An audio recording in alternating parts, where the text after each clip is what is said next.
Now, fear is a really powerful thing. But when you surrender and say, I'm not scared of fear, it's unbelievably liberating. And we set something up in our brain, we program our brain one way, and that's our limit. And until we can get past that and see what we're really made of and like get uncomfortable and experience pain, you don't know what you're capable of. There's not a day that goes by when my head hits the pillow where I don't say to myself, like, you know, did I maximize the day, and am I aware of my mortality?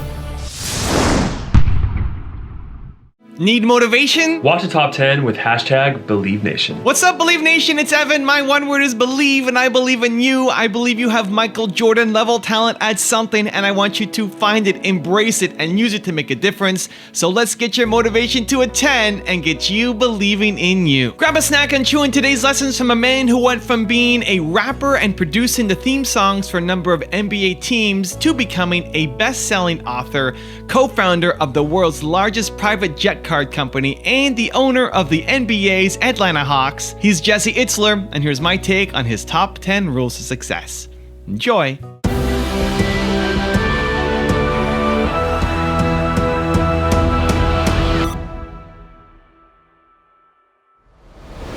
Okay, let's kick it off with rule number 1, be creative. When you get a 1,000 on your SAT, I probably got like a 980. I've convinced myself that I broke 1,000. Creativity becomes a survival skill. It's a necessity to get into the door, to interview, to sell. Everything for me revolved around creativity. So one day at the recording studio, I walk in and there's a cassette sitting on the music board. And it's the cassette that changed my life. The cassette was by an artist, a rap pioneer named Dana Dane.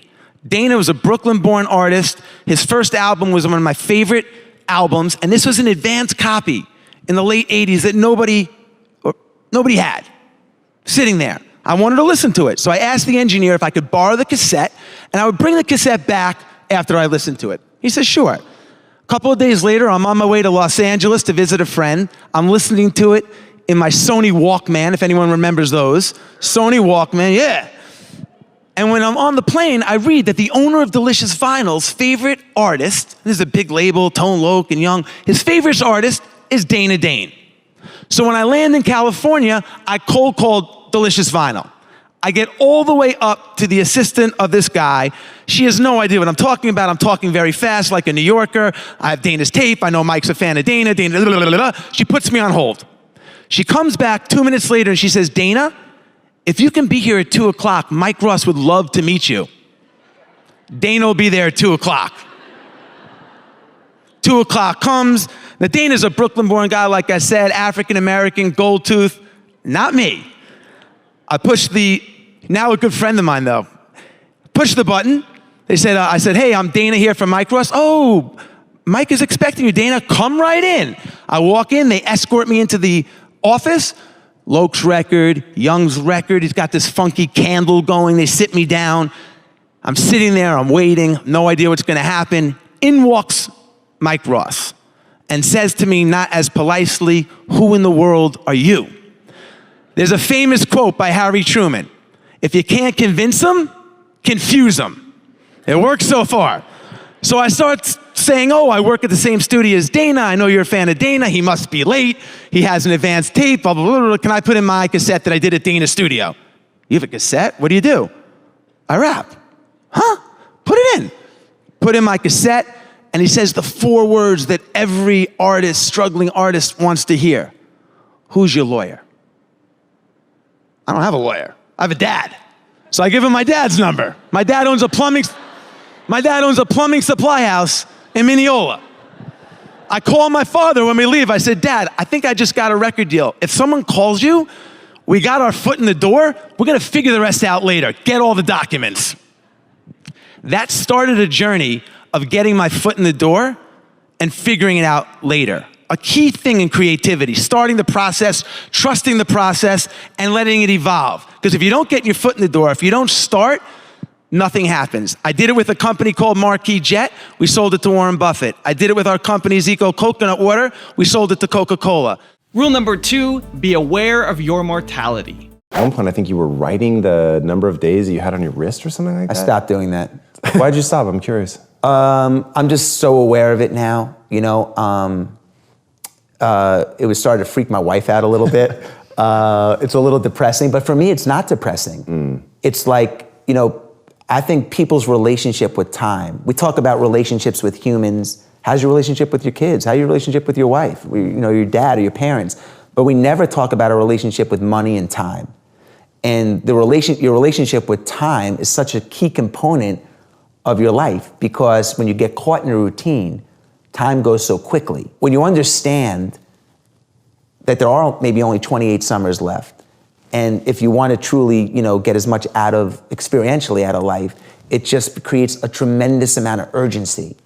So, and the fear goes away, because you're like, and nobody on the planet, like everybody, no one's going to be here in 100 years. Do I care what he thinks that, like, we're not going to even be here in 100 years. So why wouldn't I take the chance? And it's just, I don't know. It's just so, I stopped writing it because I'm so aware of it. There's not a day that goes by when my head hits the pillow where I don't say to myself, like, you know, did I maximize the day, and am I aware of my mortality?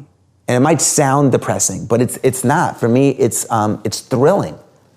It's thrilling. So how is turning 50 affecting the way that you think? I'm super curious. It's just realizing that, like, it went so fast, and realizing that there's so much that I want to do, and being aware that your 70s are a different decade than your 40s and 50s. Then you have 20 years left. And when you put it in perspective of how many weekends there are, you know, there's only 52 weekends, and you start to look at it like that, you're like, I'm gonna be 80 in 30 years. It's scary. You know, I got kids. It's scary because there's a lot I wanna do. I feel like I haven't done anything compared to what I wanna do and the opportunities. So, you know, it just, how do you manage your time? I never thought like that. I thought I'm gonna live forever. And you know, I'm bulletproof and all that stuff, and I'm not. And when you turn 50, shit happens. Friends get sick, you know? Let me give you an example of just how it's affected me, and how even the monastery and this whole notion of time, which we've been talking, it's been a theme of this conversation. But like, are your parents alive? Yeah. How old are your parents, if you don't mind? 70. Okay, and where do they live?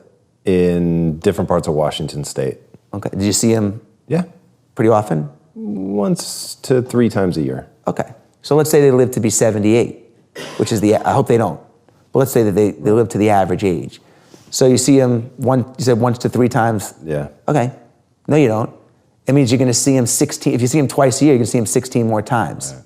When you look at it that way, you're like, what? You don't have 8 years with them, you have 16 times with them. Oh. And that's the shift in my life. And that's the way I look at things. That's a fundamental shift in the way that I looked at situations 6 months ago. And it's created urgency, it's created a need to just like not put stuff off, and to recognize like what's on your list of things that you want to do. Rule number 3, try everything. The best lesson I got was from my mom. When I went to college, my mom told me just to do everything I could, to try everything at school. Like nothing was off limits. Go to every lecture, do every intramural sport, go to every fraternity party, do everything. Meet as many people, and just figure out what it is that you like to do. Now, I still don't know what I want to do or what I like to do, but it did give me a different view, to just expose me to a whole different world that I didn't see growing up in Long Island. And that ended up being a really good lesson for me. Rule number 4, conquer self-doubt. Now, fear is a really powerful thing. But when you surrender and say, I'm not scared of fear, it's unbelievably liberating. Now, I don't like to be embarrassed, but I'm not scared of it. But it wasn't always like that for me. When I was a senior in college, there was a girl that I liked.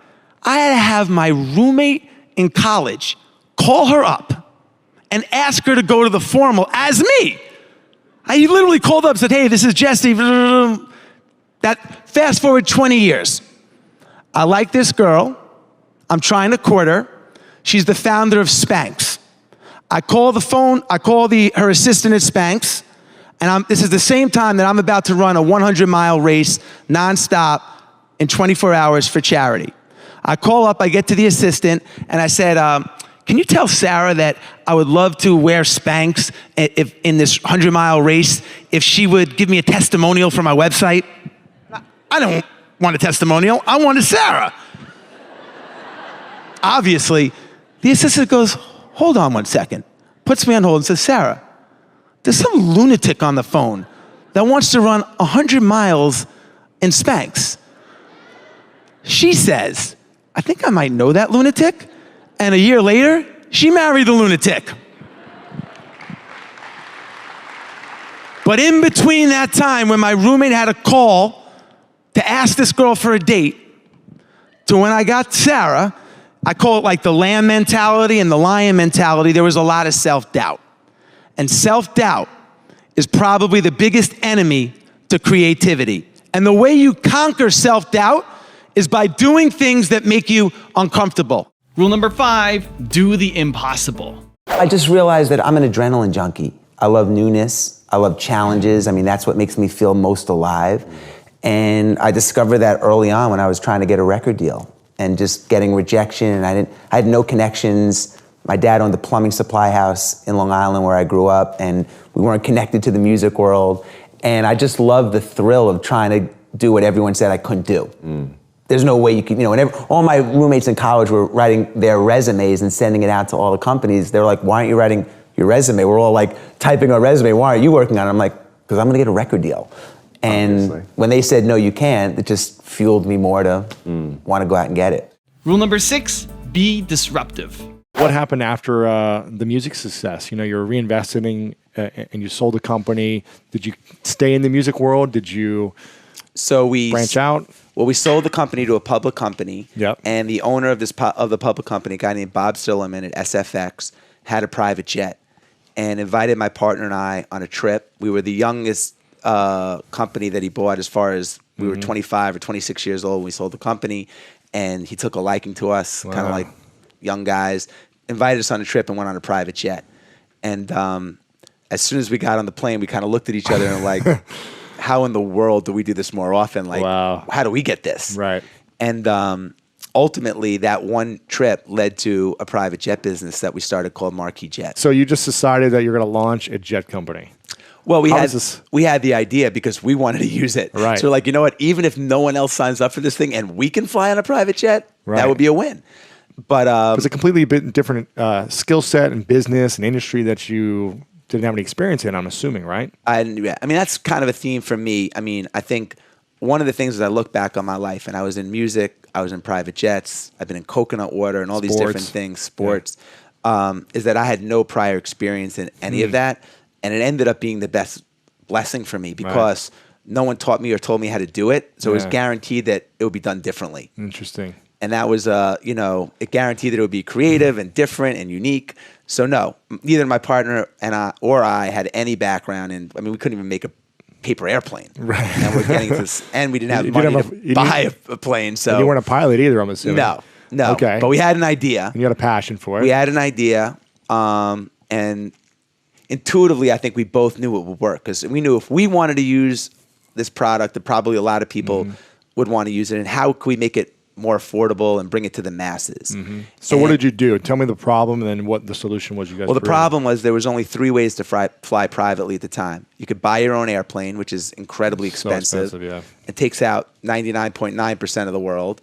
You could buy a fraction of a plane, which is like a timeshare, which is also very expensive, and it's a long commitment. And that's not, we don't want to put a couple $1 million in for multiple years. We wanted to take like 3 trips a year with our friends to golf. Yeah. Or you could charter a plane. And there's all kinds of questions about like, well, who owns the plane? Who's flying the plane? What if the plane doesn't show up? Inconsistencies. So we were like, if we could just offer a 25-hour solution with none of the responsibilities of owning your own plane. You don't have to manage it. You don't have to schedule it. You just like call on demand. It shows up and you prepay for it and just work off the hours. It will work. It's like the Uber for planes. Yeah. But there was one problem. What? We didn't have any planes. Okay. So we once we had the idea and we had it all kind of baked, we had to go find someone that could lend us a fleet of airplanes. Right. How many did you want to start with? Well, we sat next to each other like you and I are doing, and my partner asked me, how many people you think would buy this that you know? And I said, I could probably sell 15. He said, all right, put me down for 15. I said, we need enough to hold 30 people. Wow. And we went to NetJets, which is owned by Warren Buffett and Berkshire, and with this idea. Are they based out of Columbus? Yeah. Whenever I fly in, Yeah. I see big NetJets on. Gotcha. Yeah. And had this meeting to pitch this idea that was going to change my life, and they threw us out in about 10 minutes. Why? I think the direct quote is, sounds cool.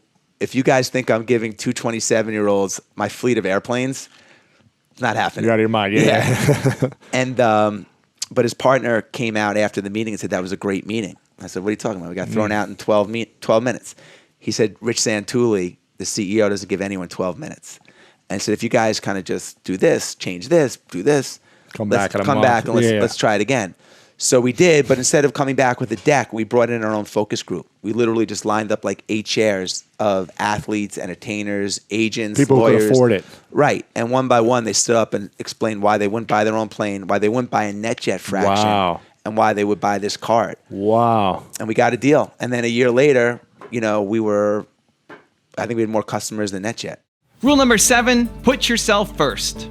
We live in a world where we almost lose control of all of our time. Every day we have arrows I call them arrows that come at us. Hey, Jesse, can you spend 15 minutes with this guy? He wants to pick your brain on coconut water. And hey, can you pay this guy? This guy wants to borrow $50 and this email needs to be returned. Like constantly dodging all this stuff. And we feel obligated to say yes because we don't want to feel, let anyone down.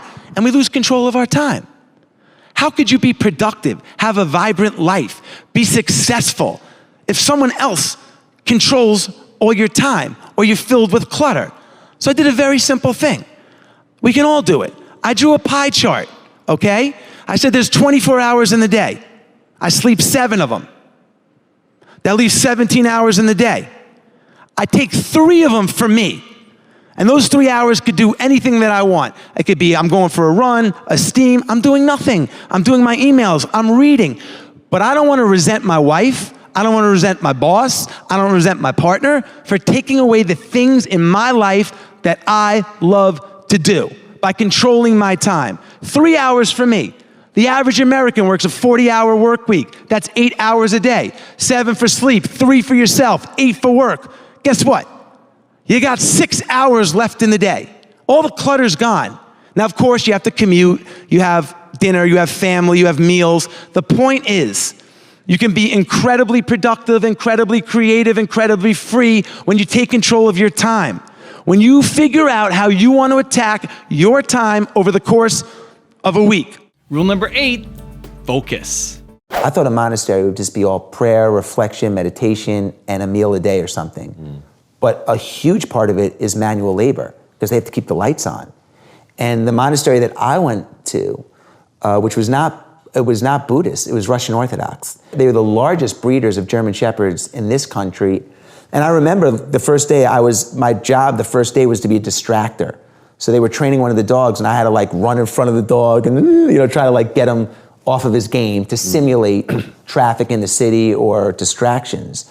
And the goal is to have the dog be able to walk unblemished, no matter what you throw at him. And I was going crazy. I was running at him. I was like, doing the fart trick, all that stuff. And the dog didn't waver. It just walked from point A to point B. And one of the monks that was training the dog said to me, it's no different than life. He was like giving me all this wax on, wax off shit. But he was saying, you're gonna get distracted from your goals and all these arrows are gonna come at you all the time. But the same way this dog goes from point A to point B, even if there's a pork chop there, whatever your goal is, you have to get there. Even though people are gonna say you can't do it, even though people are gonna throw different opportunities, I'm sure your friends went out 1,000,000 times to happy hour when you would have stayed late when you were starting your business. I mean, I was in the same situation. Those are the distractions that come at you. But to get to your goal, you can't go to happy hour every night. You have to return emails, and you have to check the manufacturer, and you have to check the inventory, and you have to make sales calls. How in your life have you stayed the course? How have you stayed focused when you had, and maybe this goes to your why, what was it that allowed you to keep going when your friends were going out to happy hour? Well, I think like everybody, I feel overwhelmed a lot still. even though I'm older now and I've had some success and failure, but I still have a lot of arrows that come at me all the time. Requests for my time, challenges at work, challenges raising kids. Being in a marriage, is not easy. I mean, we have a great marriage, but it's not easy. It's work. Sure. And it's overwhelming. So for me, I think part of it is always having something big on my calendar that I can look forward to. Every other month, I try to put something on my calendar for a weekend that I can really look forward to. So it helps me get through the tough times. And I like to have at least one really big challenge a year that kind of centers me and keeps me honest. And that's really helpful for me. And then the other thing that I do that really helps is I have a journal, and I just take everything that's on my head and I keep it in a master journal. Doesn't mean I'm gonna get to it, doesn't mean it goes away, but it gets out of my head and it goes somewhere else to free up space in my head.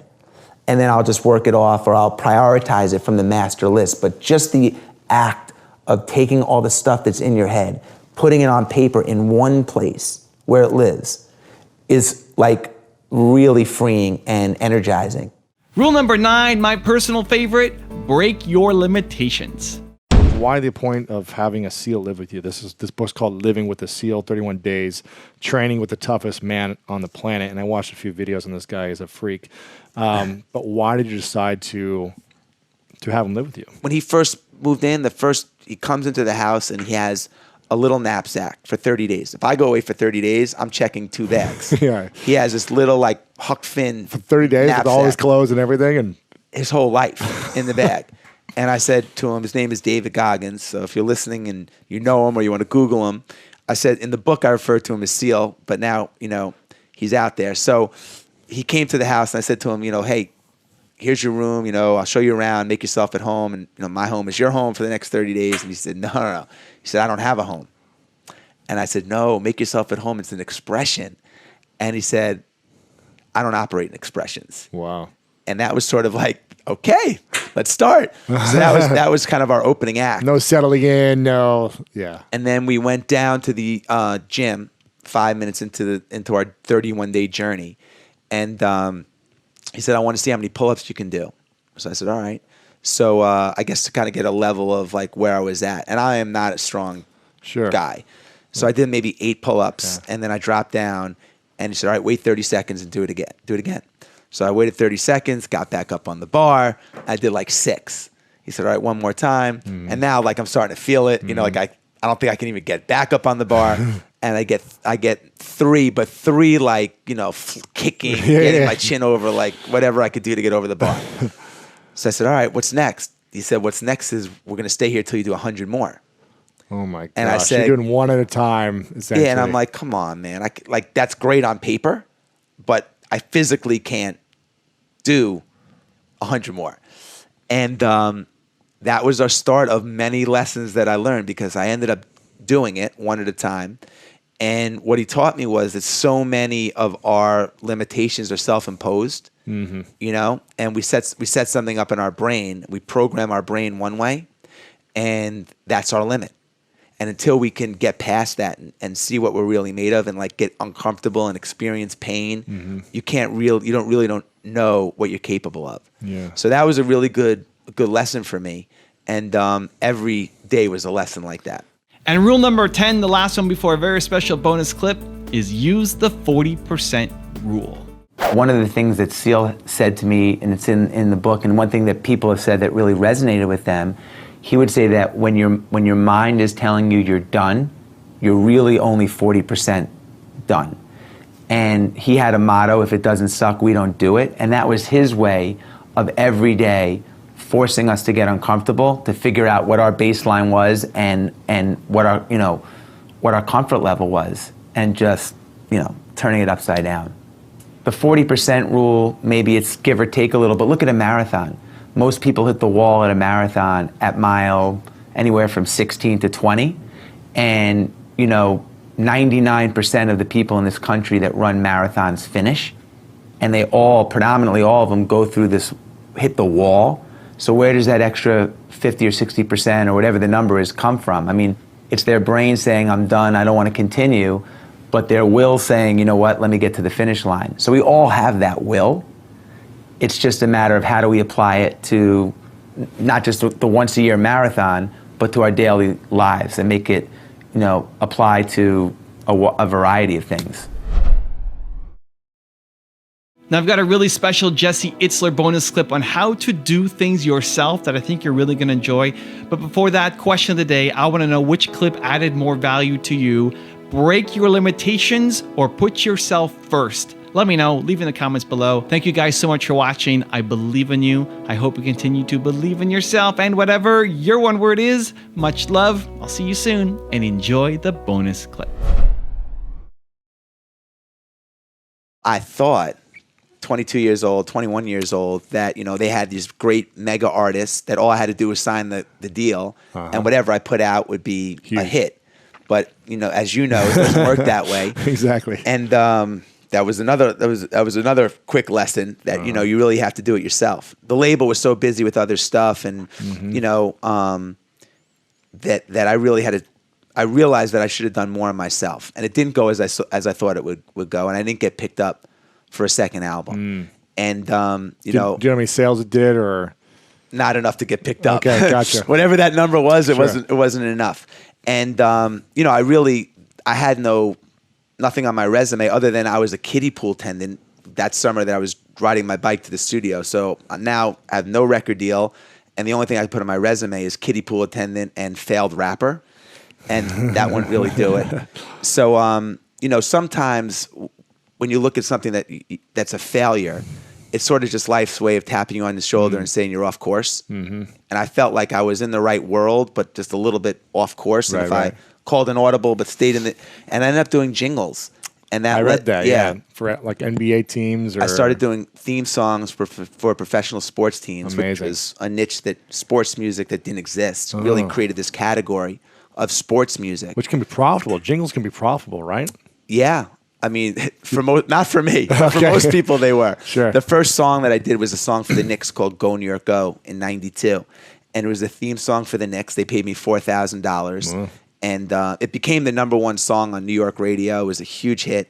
But by the time I paid the singer, the studio, the engineer, the mix, all the things, You were negative money. Lost $400. Yeah.